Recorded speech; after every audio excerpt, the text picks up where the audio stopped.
Let me tell you, this is not easy. But then again, I do have a little bit of patience. Just a little bit.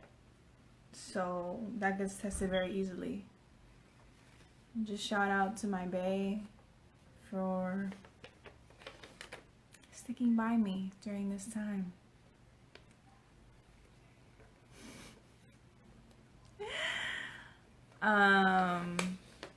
All right. So I'm gonna continue to see whether I should be doing lives on YouTube or IG. I don't know what.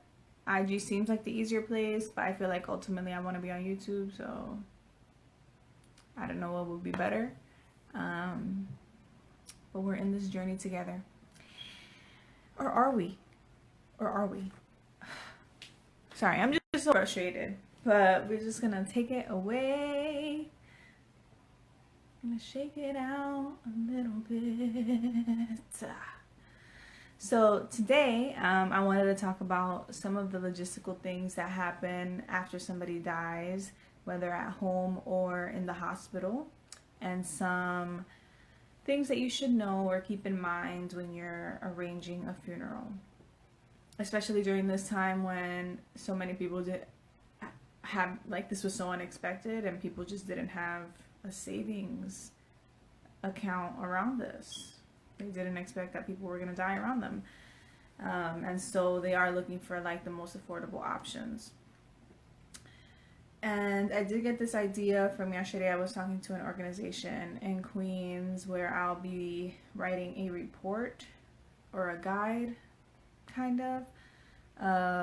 Basically saying the same information and more as I do more research.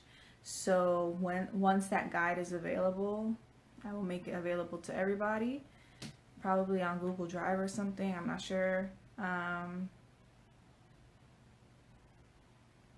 Yeah, let's get started. Okay, so the first thing that happens, somebody dies. And so if it's at home, because a lot of people may be dying at home at this point, the first thing that I really want you to know is that you do not have to call 911 immediately. You do not have to call 911 immediately. And if your loved one happens to be in hospice, you can ask for some time to like hold off on all that. But I really want you to know that you do not have to call 911 immediately. I'm saying it so many times because I think that this is an essential part of the grieving, healing process for the family, to have some time with the deceased, to be able to have closure, to be able to do whatever religious or cultural traditional thing that they have to do, to be able to pray, cry, just spend time with the body. And this is, it's legal to do this. You don't have to call immediately. A lot of people call immediately because they're scared and they don't know what to do, but this is why I'm making this video. In New York law, all that it says is that you should call at a reasonable time. So if you need a day, have the day, honestly. Like, it's not gonna really be detrimental to anyone besides the people that love that person. So one thing to keep in mind is that once you call 911, the ball is just turning, you feel me? Like, everything is just going to start moving fast, and there's really no stopping once it's in motion. So you have to call. That's why it's so important to know that you don't have to call 911 immediately, because once you do, you cannot stop that. You cannot stop what's happening, really. And it can be pretty traumatic for the family. So one thing that you should know about is that there are certain documents that some people opt into. So like a DNR, a do not resuscitate, which means that in the case that someone is incapacitated, they're gravely hurt or whatever, the DNR says that they don't want any extreme measures to be done to revive them. And some people choose that at an older age because they just rather die naturally, and the struggle of like being on a life support machine or a respirator to help them breathe, to help them keep going, like it's just actually increasing medical bills, and it's really not, ultimately they just don't want to fight that hard. It's not that deep for them, honestly. So some people do opt into a DNR. So if you have a DNR or you would like a DNR, definitely have it in hand before you call 911. Because once you do, the paramedics, they're trained to perform those emergency procedures on a body, to resuscitate. Even if you called and told them that the person is dead, they're trained to do that. And so that's what the paramedics will do. And so you can imagine that that might be pretty traumatic for the family to like see, when it's like, oh, their loved one is dead and the paramedics are just doing what they're trained to do, but it just might not be helpful for the family. You can also get a medical order for life-sustaining treatment. MOLST is the acronym. And that will also be a legal document that can stop any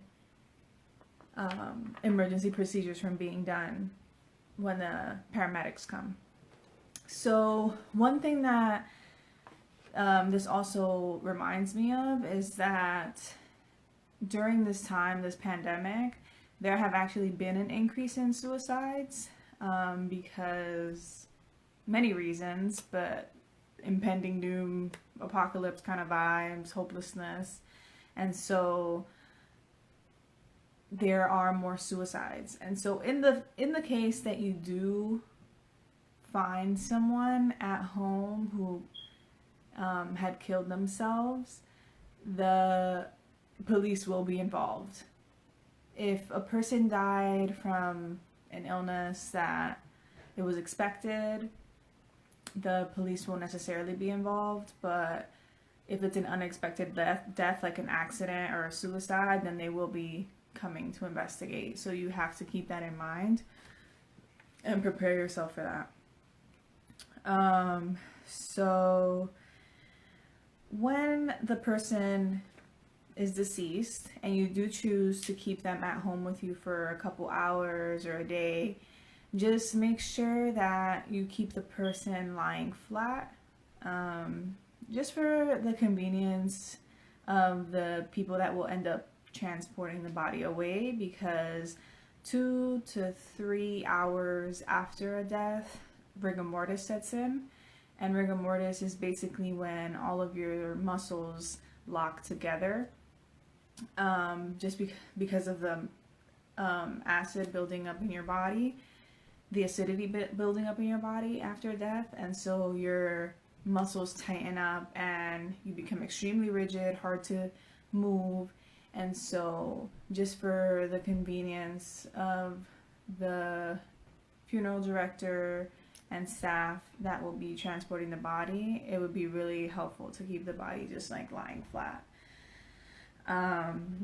Another thing to keep in mind is that you should have in hand or find the person's medication, if that person was taking medication, just so that the authorities can take note.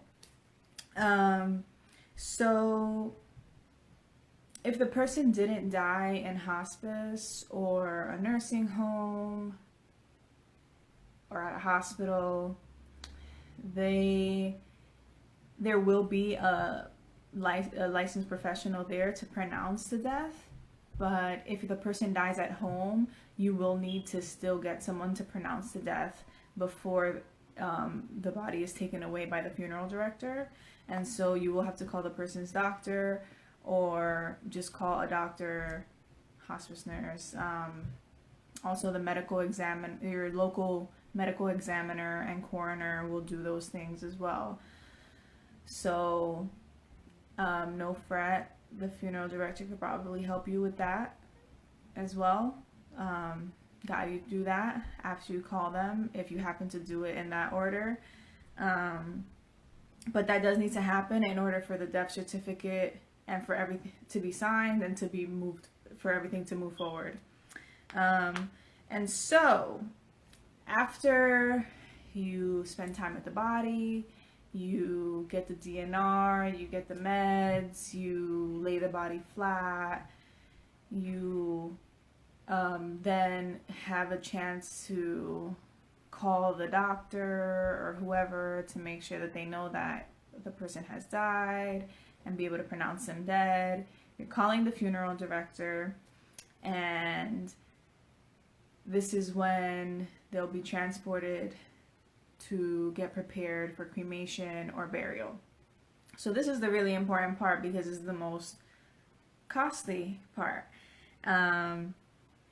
What I will tell you is that you should know what you want before you call. Period. Just period. A lot of research can be done beforehand or while you're expecting this death. Make sure you're talking to the person who is deceased or whoever is in charge of their arrangements afterwards. Find that person, call them immediately. This person is usually called healthcare proxy or a power of attorney to help with the arrangements. And all of these forms you can pretty much find online and fill out online for the healthcare proxy and the advance directive. You can literally download them online, and you just need like 2 witnesses to sign the form. In some states, you may need to get it notarized to make it an official document, and I would recommend to just get it notarized, period. But just to keep in mind. So, some things that you should know. You can call the funeral director, and they are legally required to tell you their prices over the phone and in person. Clearly, during the pandemic, you will not be most likely meeting a funeral director in person. So you should know that they are legally required to tell you their prices over the phone. What's that? What's what?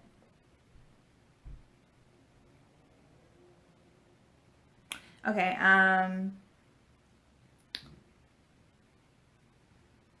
so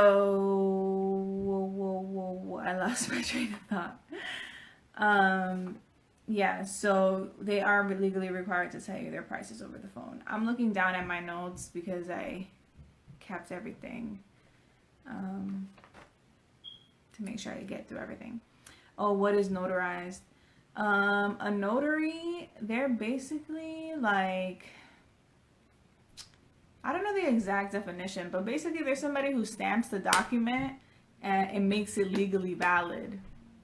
Like, they're valid and illegal in the legal eyes of the world. You can go to a notary. There's a notary everywhere. Like, you can find a notary anywhere, honestly.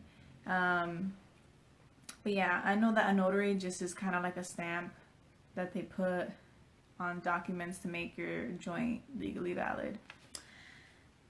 So in the case of an advance directive, it's just a document, and then when you stamp that bad boy, get it signed by a notary or whatever, like, now it's a legal document.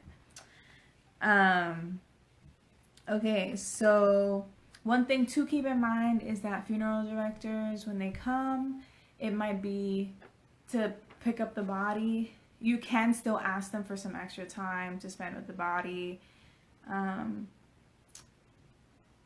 And it might be really helpful to maybe like move everyone to another room, not be all up in their space to watch them remove the body. But of course, if you want to be there for that, be there for that. But just to keep in mind what other people might want, maybe moving people to the next room might be helpful. And also keep in mind that they will take your sheets, wherever that person is, that bed, they're going to take the sheets, they're going to take everything with them. So goodbye to those sheets. You're not going to see them again, probably.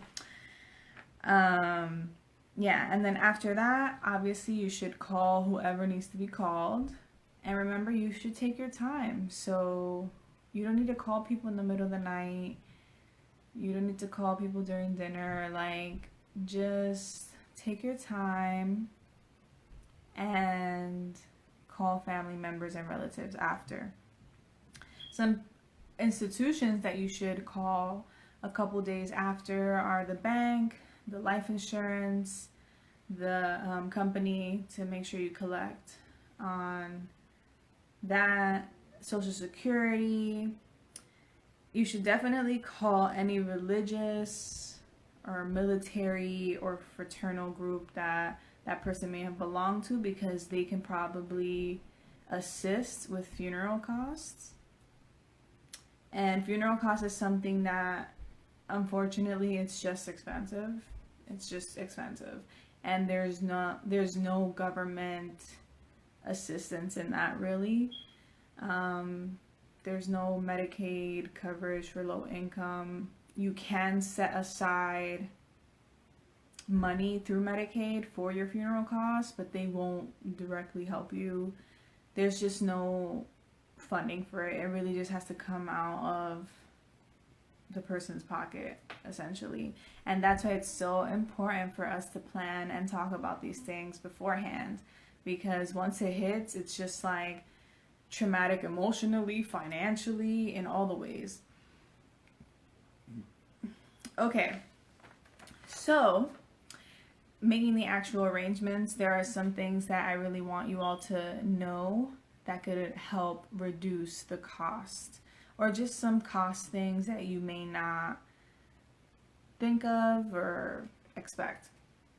So embalming is the chemical preservation of the body. It's something that is done to help keep the body looking presentable for the funeral. And yeah, it's just something that's done. But what you should know is that it is not legally required. It is not legally required. It is not legally required. Funeral directors may or may not emphasize that or say it at all. And it is the norm, so people may just choose to do it without it being necessary. But honestly, an embalming can be anywhere like around $1,000. And so with the average cost of a funeral in the US being $7,000 to $10,000, you can cut that embalming cost away. And specifically during this time when not a lot of funerals are being had, or like a lot of families can go. So it's just, yeah.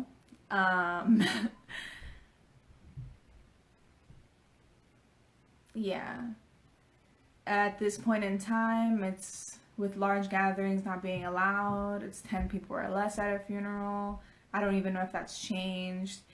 There's a lot of delays with burials because of capacities at cemeteries, and cemetery costs are totally separate as well from the funeral costs. And so at this point in time, if there's not going to be a funeral, I don't think that embalming is necessary. That being said, other things that are probably not necessary during this time, since no one's going to be there for the most part, you don't need to invest in a expensive casket or an expensive urn.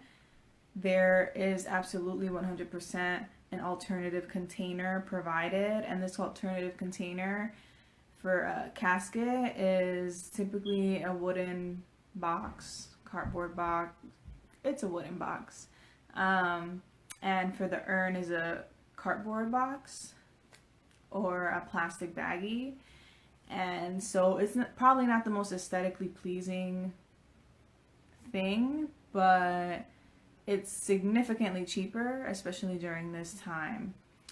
You don't need to spend $3,000 on a casket with metal framing and decorate. Like, it's just not necessary. Other things to keep in mind are the unexpected costs of opening the grave site at the cemetery, the actual burial of it, the transportation that a funeral director does, that costs money. Getting copies of the death certificate, that costs money. And I'm not saying this to freak everyone out, but just so you know that every little thing pretty much adds up, and the less that you decide to choose at this point in time, just the better. So if you really are trying to go for the most affordable option, just like bare bones, cheapest thing, it's probably a direct cremation. And so a direct cremation is the body just goes straight to the crematory and gets cremated. And there's no viewing, nothing. There's just directly cremated, and then the remains are given back to the family. And one thing that I do need to like just clear the air about is that bodies do not get cremated at the same time. It's one at a time. Trust me, it's not legal. It's one of those scary stories that are told about crematoriums, and it's just not happening. Even at this time, ethical law, like the ethical law is still being maintained.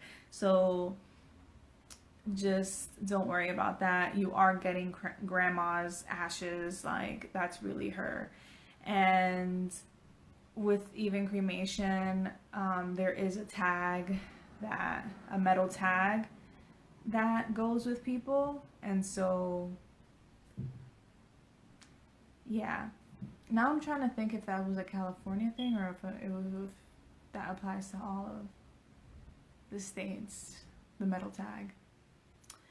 But all through the process, the body is tagged. That's basically the point. All through the process, the body is tagged, and identity is very important because people lose their whole license and career over this. So trust me, people aren't playing around with this. Okay, that being said, the next point. And again, you don't have to buy an urn. You can just get the ashes given to you in whatever alternative container they have. And it's probably not the cutest, but at this point in time, maybe you want to get whatever container would be best for you anyways. And I want to get a little bit more talk about the ashes a little bit more later. Another cost that may impact people is, especially people who are immigrants or have family in other places, is shipping.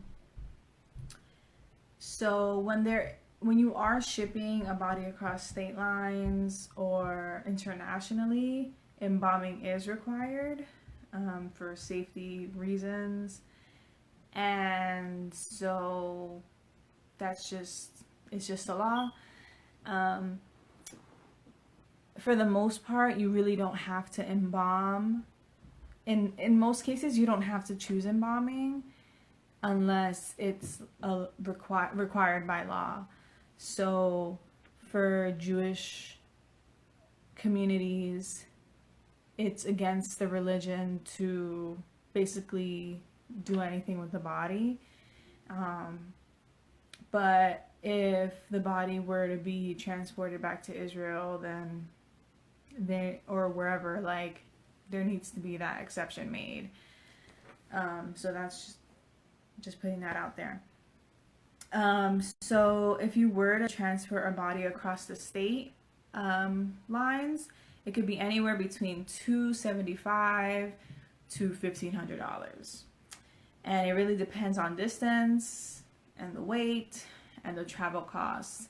And the same applies for international costs, except that that is obviously going to be way heftier in pricing. It can be $1,500 to $15,000 depending on the weight, the distance, travel costs, etc.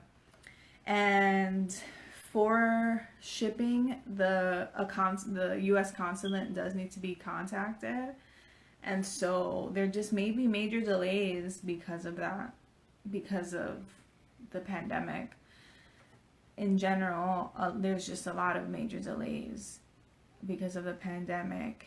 So that's another thing to keep in mind. Like I said,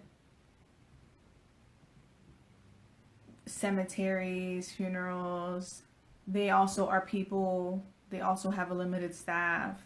And so, and with the quantity that they're dealing with, and some places not even able to offer services, or their staff members getting sick, it's just really intense. So I just wanted to offer, that being said, some things that you should consider as ways to honor the dead virtually. So now we're really utilizing video chat, video conferences. One of the systems being used a lot is Zoom for video conferences, and I'm pretty sure it's free. So if you could get together with your family to have a video conference, have some type of memorial service for the deceased via video, I think that would be beautiful. One thing that I've been thinking a lot about is creating online memorial pages for people and what that might look like. Stay tuned for that idea. Or if somebody else does it first, whatever. And another thing for honoring the dead is shrines, altars. In the hood, we make public shrines. We make it on the street. We usually see a lot of candles, liquor bottles, flowers, and a picture of the person, or like a wreath with the person's name on it. And the same can be done in your home, social distancing style, you feel me? And it can also be made out of anything. I was telling someone yesterday that your altar could literally be a cup of water, a candle, a picture of the person, their favorite food, their favorite toy, article of clothing, whatever like really resonates with you when you think about that person. You could have it on their altar and be able to just like honor that person in that way, because we're not able to have the same kind of ceremonies that we had before. And one idea that I thought about while preparing for this live was, if you were to do cremation, which I said was the cheapest option at this point in time, you can, mind you, I don't know what's going on with the post office. I know that, again, there's delays, but you can mail cremated remains via the U.S. Postal Service. The U.S. Postal Service is the only legal mailing organization that can mail cremated remains. Not FedEx, UPS, whatever. U.S. Postal Service. And so they have a special box and tape and stuff that is labeled cremated remains, and you can mail out the cremated remains. And so I thought it would be really cool if whoever was the keeper of the original remains, that they could kind of divide up the remains and send it out to people, which people do this all the time anyways. Sometimes people get it in small little urns. You can get to distribute it amongst the kids or put it in jewelry or whatever. And I just thought it would be really cool to be able to mail out the remains and maybe like have them in like nice little decorated boxes that are easy to find. They do need to be in tightly sealed situations, so maybe a decorated mason jar or whatever. Whatever you can find or get your hands on from stores that are still open because they carry essential items. And so yesterday on my Instagram, I was sharing this floor altar that I was painting out of a cardboard box because I just wanted a cute little portable altar for when I was meditating on the ground. And so I just found this cardboard box and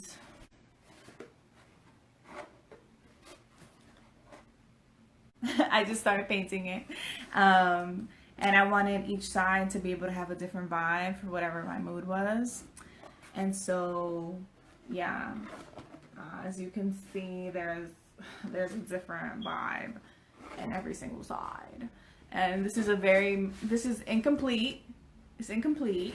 But it just reminded me about this topic because if someone didn't have a fancy urn or an official urn yet, or could get an urn, I think it'd be a nice idea to be able to just like paint and decorate themselves an urn for the person, especially with being able to include children. How fun would it be for children to be able to do their own little decoration for the deceased, because we need to include children in this process, which is probably a whole other video. But yeah, that's just all that I had for today. I think building an altar and figuring out ways to honor your loved one at home, making their favorite meal and eating it on video chat with your family, just sharing stories together, listening to their favorite songs and dancing and singing to it.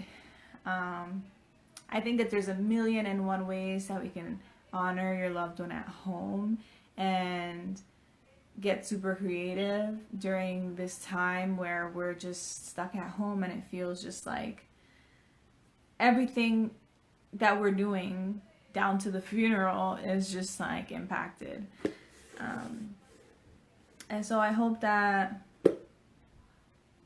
you find the best, most affordable options for you. If you have any questions or need any help doing research, let me know.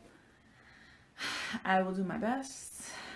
And love you. I hope that you don't call 911 immediately.